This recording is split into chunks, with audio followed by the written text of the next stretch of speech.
Hello everyone. आज हम question number 2 देखेंगे एक्सरसाइज 8.1 का, जिसमें हमें क्वेश्चन पूछा है in figure find tan p minus cot r।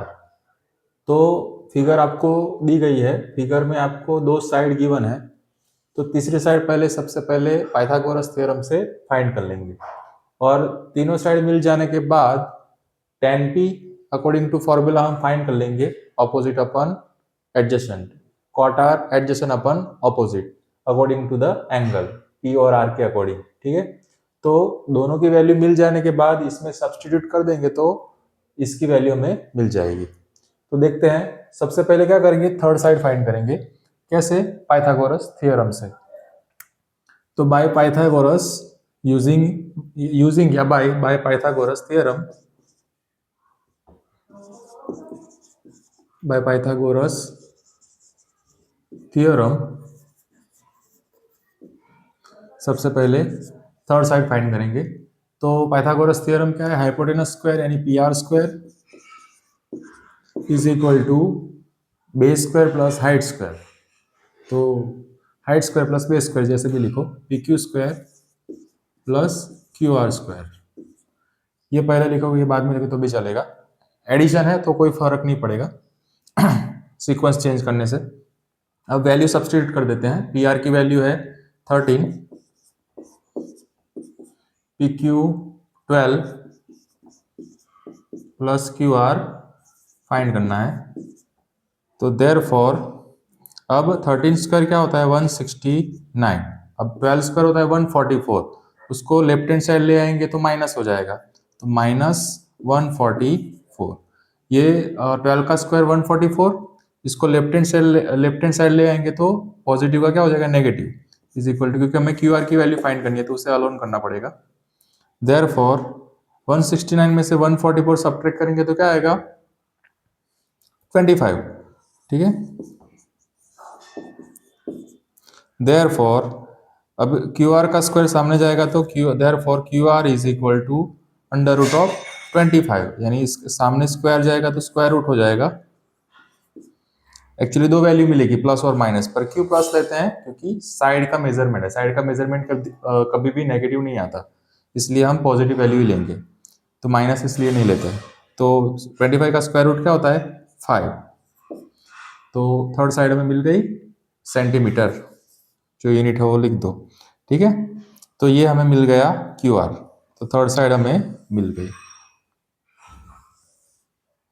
Okay, Q R 25 is equal to Q R square लिखो, या Q R square is equal to 25। Equal के सामने इधर उधर लिख सकते हैं। ठीक है, इसलिए क्यू आर को मैंने लेफ्ट हैंड साइड लिख दिया राइट हैंड साइड की जगह पे, क्योंकि बराबर के एल एच एस और आर एच एस इक्वल है, तो इसको इधर या इधर लिख सकते हैं। ठीक है, साइड चेंज कर सकते हैं, या तो आप 5 is equal to Q R भी लिख सकते हो, या Q R is equal to 5। तो हमें थर्ड साइड मिल गई। अब तीनों साइड मिल गई, यानी क्यू आर क्या है? 5 सेंटीमीटर। अब जो फाइंड करना है, फाइंड क्या करना है? इसकी वैल्यू। तो पहले सबसे पहले tan p फाइंड करेंगे अकॉर्डिंग टू फॉर्मूला और cot r, और फिर दोनों की वैल्यू यहाँ पे सब्सटीट्यूट करके सिंप्लीफाई कर देंगे तो आंसर मिल जाएगा। तो पहले tan p, अब tan का फॉर्मूला क्या है? Opposite upon adjacent.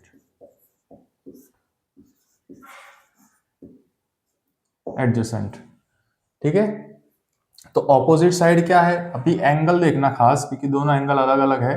P यानी ये एंगल है, इसका ऑपोजिट साइड क्या होगा? QR। तो QR अपॉन एडजेसेंट क्या होगा इसका? PQ। तो QR की वैल्यू कितनी है? QR की वैल्यू है 5 और PQ की वैल्यू है 12। ठीक है, अभी रेशियो में सेंटीमीटर सेंटीमीटर ऊपर नीचे लिखेंगे तो कैंसिल आउट हो जाएगा, इसलिए रेशियो क्या होता है? Unit less. ठीक है, तो इसमें यूनिट नहीं लिखना है।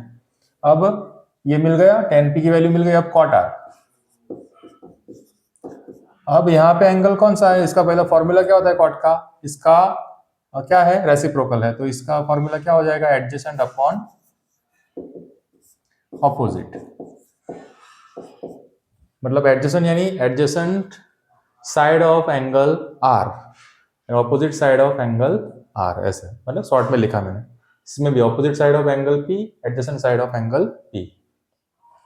अब आर के अकॉर्डिंग लिखना, क्योंकि यहाँ पे एंगल आर है, जो एंगल दिया उसके अकॉर्डिंग। तो यहाँ पे एंगल आर का एडजेसेंट साइड क्या होगा, क्यू आर, ठीक है, क्यू आर, और ऑपोजिट साइड एंगल आर का क्या होगा, ये पी क्यू, ठीक है। तो इसका वैल्यू क्या मिल जाएगा, Q R upon P Q. तो क्यू आर की वैल्यू है 5 और पी क्यू की वैल्यू है 12। तो ये भी हमें रेशियो मिल गया, ठीक है। इसका रेसिप्रोकल है, इसलिए इसकी वैल्यू उल्टी मत कर देना। क्यों, क्योंकि रेसिप्रोकल है लेकिन एंगल अलग अलग है, ठीक है। Direct cot R is equal to 1/10p मत कर देना, क्योंकि जब एंगल सेम होगा तो रेसिप्रोकल कर सकते हैं। यहाँ पे एंगल डिफरेंट है, पी एंड आर इज दोनों डिफरेंट एंगल्स है, ठीक है। तो इसलिए डायरेक्ट इसका रेसिप्रोकल मत कर देना, तो गलत आंसर हो जाएगा, क्योंकि एंगल अलग अलग है। एंगल सेम होगा तभी रेसिप्रोकल कर सकते हैं, यहाँ पे एंगल अलग अलग है, इसलिए इसका डायरेक्ट रेसिप्रोकल नहीं कर सकते, 12/5 नहीं कर सकते कॉट की वैल्यू को। तो ये ध्यान रखना, एंगल सेम है कि नहीं। तो दोनों की वैल्यू सेम आई, तो इसमें अब सब्स्टिट्यूट कर देते हैं। तो 10p minus cot R is equal to 10p की वैल्यू क्या आई, 5/12 ही है, माइनस कॉट आर की वैल्यू भी क्या आई, 5/12। दोनों सेम वैल्यू है और बीच में सब्ट्रैक्शन, यानी क्या होगा आंसर, 0। सेम वैल्यू है, सब्ट्रैक्शन, तो 0 आ जाएगा आंसर। तो इसकी वैल्यू क्या मिलेगी, क्या मिली हमें, 0। तो ये आपका आंसर हो जाएगा, ठीक है। तो होप सो इजी क्वेश्चन है, सिंपली इसकी पहले वैल्यू फाइंड कर लो।